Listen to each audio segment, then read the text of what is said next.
नमस्कार, मैं हूं उपेंद्र तिवारी, अध्यक्ष राष्ट्रीय गरिमा पार्टी। राष्ट्रीय गरिमा पार्टी के युग परिवर्तन अभियान में आप सबका स्वागत है। एक बात पूरे देश में राजनीतिक पार्टियां बड़े जोर शोर से करती हैं, चाहे वह कोई भी राजनीतिक पार्टी हो, भ्रष्टाचार की बात अवश्य करती है। जो पार्टी सत्ता में रही है या सत्ता में है, उसके घोटालों की बात अवश्य करती है। समझना यह है कि घोटालों की बात होती है, भ्रष्टाचार की बात होती है, लेकिन इस भ्रष्टाचार की जड़ें हैं कहाँ? वास्तव में इस भ्रष्टाचार की जो जड़ है वह है लोकतांत्रिक तरीके से जो हम चुनाव कराते हैं, चुनाव में होने वाला खर्च। राजनीतिक पार्टियां चुनाव आयोग द्वारा घोषित जो सीमा है, खर्च की सीमा है, उस खर्च की सीमा से कई गुना अधिक खर्च करती हैं। वे खर्च कहाँ से आता है? जो लोग चुनाव लड़ते हैं, जिनको उम्मीदवार बनाया जाता है, जिन्हें टिकट दी जाती है, उनकी क्षमता इतनी नहीं होती कि वह चुनाव में इतनी बड़ी राशि खर्च कर सकें। राजनीतिक पार्टियां अपने पास प्राप्त चंदे में से भी जो राशि प्रदान करती है, खर्चे के अनुपात में देखेंगे तो वह राशि भी बहुत कम होती है। फिर ये पैसा कहाँ से आता है?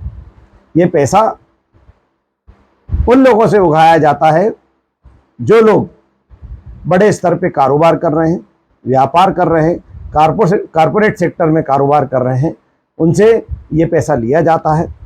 और ये जब पैसा लिया जाता है चुनाव जीतने के बाद, फिर उन्हीं के लिए अपना योगदान देना पड़ता है। अब उन लोगों को जिनसे पैसा लिया है वह तो व्यापारी हैं, उन्हें व्यापार करना है, उन्हें सबको साध के चलना है, अपने व्यापार को चार चांद भी लगाना है। इस सब के लिए राजनीतिक संरक्षण की आवश्यकता पड़ती है। हर बड़े कारोबारी को राजनीतिक संरक्षण की आवश्यकता पड़ती है, और यही चुनाव के अंदर किया गया खर्च ही वास्तव में भ्रष्टाचार का मूल है, भ्रष्टाचार की जड़ है। यदि हम चाहते हैं कि भ्रष्टाचार समाप्त हो देश से, तो सबसे पहले चुनाव के खर्च को नियंत्रित करना होगा, और उसके लिए यह आवश्यकता जरूरी है कि राजनीतिक पार्टियां चुनाव के अंदर कम से कम खर्च में अपने उम्मीदवार को जिता कर लाएं। ये बड़ी बड़ी राजनीतिक पार्टियों को बड़ी राशि आखिरकार खर्च करने की क्यों जरूरत है? उनकी आइडियोलॉजी तो घर घर तक मालूम है, उनकी आइडियोलॉजी के बेस पे उनको वोट मिलता है। फिर इतनी बड़ी राशि में चुनाव का खर्च करने की आवश्यकता क्यों पड़ती है? ये एक सोचने का विषय है। आम जनता इस सब गणित से बहुत पीछे है। आम जनता इस गणित को नहीं समझ पाती। आम जनता केवल राजनीतिक पार्टियों के चुनावी घोषणाओं, चुनावी वादों और चुनाव के समय अपने फायदे के लिए समाज में कई कई बातों को इस तरीके से करते हैं जिससे एक बड़ा वोट बैंक उनकी तरफ आए। चुनावी जो गतिविधियां हैं, इसके अंदर बहुत ज़्यादा सुधार की आवश्यकता है और बहुत ज़्यादा स्वच्छता की आवश्यकता है। और ये स्वच्छता आएगी कैसे? जो जाता है इस दलदल में फंस के रह जाता है। इस बात पे इसको हमने गहराई से चिंतन और मनन किया।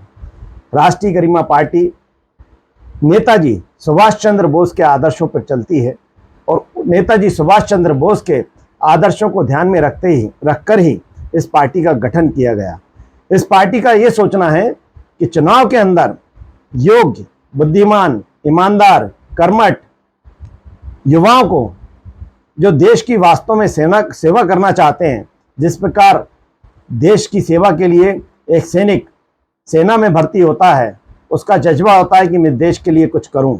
उसका जज्बा अपना कैरियर बनाना नहीं होता, उसका जज्बा ये होता है कि मैं देश के लिए अपना प्राण भी देना पड़े तो प्राण दूं, और वो खुशी खुशी बॉर्डर पे अपनी सेवाएं देता है।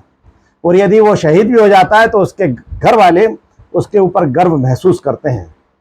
ऐसे नौजवान इस देश में बहुत हैं जो राजनीति में इसी तरीके से सेवा देना चाहते हैं, लेकिन ऐसे लोगों को कोई भी राजनीतिक पार्टी अवसर नहीं देना चाहती, क्योंकि यदि वह ऐसे लोगों को टिकट दे देगी तो आने वाले समय में जो राजनीतिक पार्टियां व्हिप जारी करती हैं और लोकसभा और विधानसभाओं में अपने अनुकूल विधेयकों को पास कराती हैं, यदि वो विधेयक जनहित में नहीं होके स्वहित में होंगे या कुछ लोगों को फायदा पहुंचाने वाले होंगे, तो ऐसे लोग पार्टी से सीधा सीधा विद्रोह करने की क्षमता रखते हैं।